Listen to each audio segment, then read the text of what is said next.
In just 13 days, an object the size of a city will have its trial by fire with our sun, and humanity's top minds are at war over what it is. While NASA insists it's a simple comet, a top Harvard physicist has staked his reputation on a terrifying alternative, that this is alien technology. Are we about to witness a natural wonder, or is this humanity's first contact? The silent intruder. An object the size of a city is hurtling towards us, and the smartest people on Earth can't agree if it's a rock or a vehicle. NASA says it's a comet. A top Harvard physicist says they're dangerously wrong, and that this is humanity's first contact, so who's telling the truth? The official story, the one presented by agencies like the National Aeronautics and Space Administration, is cautiously straightforward. They classify the object, named 3I/ATLAS, as a comet. An unusually large one, to be sure, but a natural phenomenon nonetheless. A dirty snowball on a long looping journey through the galaxy that by pure chance is now passing through our corner of space.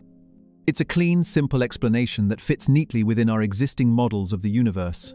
It is also the answer that lets everyone sleep at night, but the official story brushes past a terrifying fact. Atlas is only the third interstellar object humanity has ever detected, a true cosmic drifter that has traveled for an unknown number of millennia from an unknown star system. And its size is staggering. With a diameter estimated at 20 kilometers, this is no mere asteroid. It is a floating mountain range, a colossal body of rock, ice, or something else entirely, moving at more than 41 miles per second, twice the speed of the fastest rockets we have ever launched.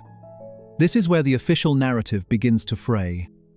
The challenger is Professor Avi Loeb, a man who ran Harvard's renowned astronomy department, and he argues that calling this a simple comet is an act of dangerous unimaginativeness.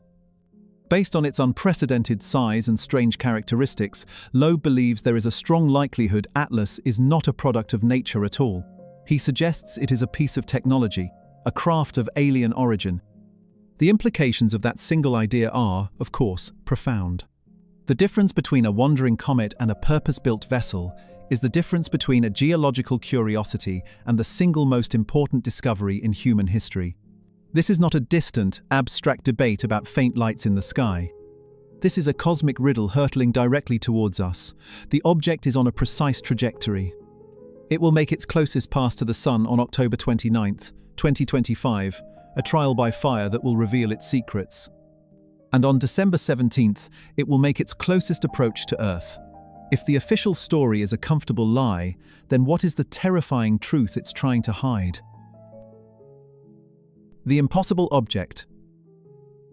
In the vast calculus of the cosmos, the rules of probability are supposed to be absolute. The universe, like nature on Earth, produces an abundance of small things and a scarcity of large ones. The official scientific models are clear. Our surveys of the sky, which have been running for about a decade, were predicted to find thousands of these smaller interstellar travelers before ever stumbling upon a giant. This is the accepted, predictable way the cosmos is supposed to work, but the universe has seemingly ignored its own rules. Before this colossal visitor arrived, humanity had detected only two other objects from beyond our solar system. The first was Oumuamua, a bizarre cigar-shaped enigma a few hundred meters long. The second was Borisov, a more conventional but still small interstellar comet. They were the celestial equivalents of pebbles skipping across a pond, fitting perfectly with expectations. Atlas, however, is a monster in comparison, hundreds of times bigger. The leap in scale is so immense that it breaks all statistical models. It is like seeing a blue whale in a desert oasis. The odds of the third interstellar object we ever find being 20 kilometers wide are so low they are practically zero. This is the first pillar of Avi Loeb's argument, the sheer improbability of its existence. He contends that for an object of this magnitude to appear in our net so early in the search is a profound anomaly. But the problem goes deeper. The space between stars is an immense, near-perfect vacuum. While not entirely empty, the raw, rocky material needed to form planet-sized or city-sized objects is incredibly rare out in the void. According to Loeb, there simply is not enough accessible matter in interstellar space to build and deliver a rock of this size to our doorstep. An encounter with a natural object, This large should be an event that occurs once every 10,000 years, or perhaps even longer. We have been watching for little more than a decade. The numbers are screaming that it is an anomaly. The physics suggests it is an impossibility. If the laws of nature say it shouldn't be here, you are forced to ask a much more unsettling question: who or what ignored those laws and built it? The ghost in the machine. Every object in the cosmos has a signature, a telltale sign that reveals its identity across millions of miles of empty space.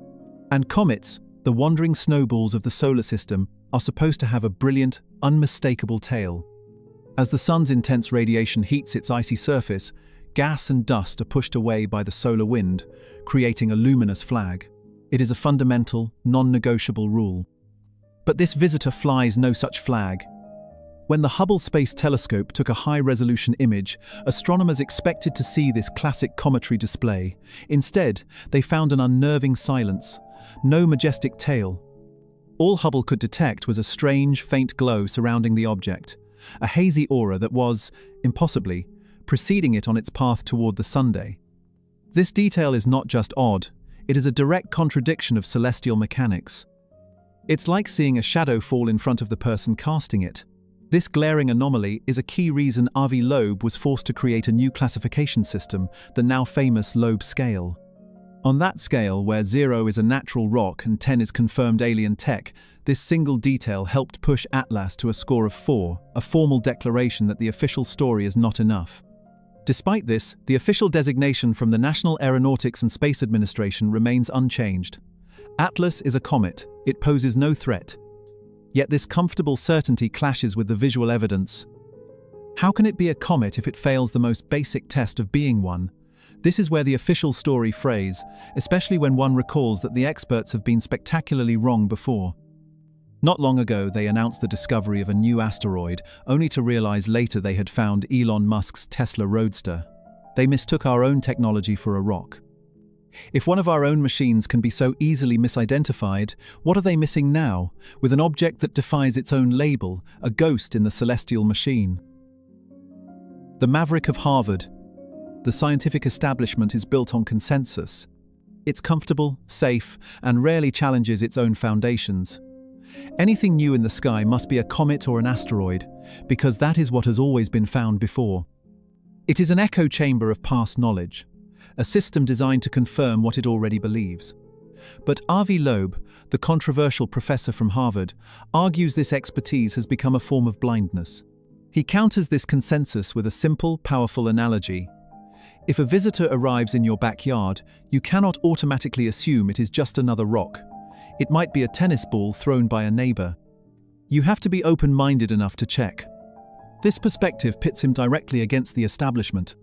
He points to the billions of dollars spent on elegant theories like supersymmetry, a concept embraced by theoretical physicists for decades that the $10 billion Large Hadron Collider failed to find any evidence for. For Loeb, this is a lesson in humility. Science is not decided by authority or popular opinion, it is decided by evidence. He sees the refusal to seriously consider an extraterrestrial technological origin for Atlas as the ultimate failure of that imagination. To argue that we are the most intelligent species to have ever existed is, in his view, an extraordinary claim born of arrogance, not data. He is the detective in this story who refuses to rule out the one suspect everyone else is afraid to name. The official story demands we ignore the evidence that doesn't fit. Loeb demands we follow it, no matter how uncomfortable the destination. This leaves us with a terrifying question. What if the lone voice crying out in the wilderness is the only one telling us the truth? The cosmic way science is supposed to work with certainty. You gather data, you test a hypothesis, and you arrive at a firm conclusion. You don't make bets. This is the official, clean image of the scientific method presented in textbooks. But what happens when an object arrives that breaks all the models and defies every category? You are forced to abandon certainty and make a wager. This is the true purpose of the Loeb scale. It's not just a classification system, it's a tool for a cosmic bet, moving the debate from vague speculation into a disciplined analysis of risk and probability. When Avi Loeb assigned Atlas a score of 4, it wasn't a guess. He was placing a formal wager against the comfortable assumption that everything in the sky is natural. It represents a 40% confidence that we are looking at a piece of extraterrestrial technology. He has put a number on the mystery, transforming it into a concrete proposition. A 4 is a declaration that the object is highly anomalous and that an artificial origin is a serious, plausible hypothesis that must be investigated. The scale, he insists, is not static. It is designed to evolve as more data is collected. If Atlas begins to outgas and grow a conventional tail as it approaches the Sun, its score will drop, perhaps all the way to 0. But if it does something else, if it changes course, or if its strange glow intensifies, its score will begin to climb. The official story offers us certainty, but it's a certainty that feels hollow. The cosmic wager offers something more honest, a direct acknowledgement of the unknown. And it forces us to confront a vital question: are we, as a civilization, brave enough to accept the outcome of this bet if it doesn't go our way? The arrogance of now. We humans have a natural tendency to believe we are special, the pinnacle of creation. We look out at the vast, silent universe and assume we are the only minds looking back. This is the default, unspoken story of our civilization, a story of solitude. But the disturbing evidence of cosmic math suggests this is an act of profound arrogance, a failure to appreciate the sheer scale of time. The age of the universe is approximately 13.8 billion years. The age of our Sun and Earth is only 4.6 billion years. The cosmos existed, churned, and formed stars for more than 9 billion years before we did. Most of the stars in our own Milky Way galaxy are billions of years older than our Sunday. As Avi Loeb paints the picture, it's like living on a street with billions of houses that look just like yours and insisting you are the only one home. It is not a scientific position, it is an act of blind faith in your own uniqueness. The common counter-argument has always been the immense distance between the stars, but our own Voyager spacecraft, launched in the 1970s, is currently drifting through the void. At its current speed, it would take less than 1 billion years for it to cross the entire galaxy. For a civilization with a multi-billion-year head start, that is a manageable journey. The grand cosmic narrative, therefore, suggests we should not be surprised by visitors. We should, perhaps, expect them. The official story of our solitude is comforting, but the math suggests it may be a fiction. This forces upon us a deeply uncomfortable question. If we are not alone, and they are billions of years ahead of us, where have they been? And why are they showing up now? A deliberate path. An object drifting through space should follow the simple, predictable laws of gravity. Its path should be a cosmic accident, a waltz choreographed by the unwavering pull of stars and planets. But this visitor moves to a different rhythm, following a trajectory marked by coincidences so precise they feel engineered. First, it emerged from a direction that is crowded with the dense star fields of our own galaxy. This celestial backdrop made it incredibly difficult to spot, for an object wanting to avoid early detection, to remain hidden in the glare until the last possible moment. It is the perfect celestial camouflage. Even more unsettling is the timing of its pass. On October 29, 2025, when Atlas reaches its perihelion, its closest point to the Sun, the Earth will be on the complete opposite side of its own orbit. It is a near miss that feels almost surgical, as if timed perfectly to avoid close observation from the one planet in the system known to be teeming with life. So far, the object is still following the rules of gravity. But astronomers are watching for any sign of non-gravitational acceleration, the smoking gun that would prove it has an engine. The official story calls this a coincidence. But a path this precise, this perfectly timed, to avoid observation, feels like a choice. If its origin was hidden and its flyby seems evasive, it raises an unsettling question. Is this object running from something, or is it trying to sneak past us? The speed of intent. At 41 miles per second, the object is moving at a blistering, almost incomprehensible speed. Natural processes, like a gravitational slingshot from a massive star or a distant supernova, could theoretically produce such speeds. It's a convenient explanation that keeps the official story intact. But the context of that speed is a deeply unsettling clue. If an object were moving much faster, say at a significant fraction of the speed of light, it would have streaked through our solar system as a single, momentary flash that our network of telescopes would have likely missed. If it were moving much slower, it would be indistinguishable from the local traffic of asteroids and comets native to our own system. Instead, its speed sits in a perfect Goldilocks zone. It is moving just fast enough to clearly demonstrate that it is not bound by our sun's gravity, confirming it is a visitor.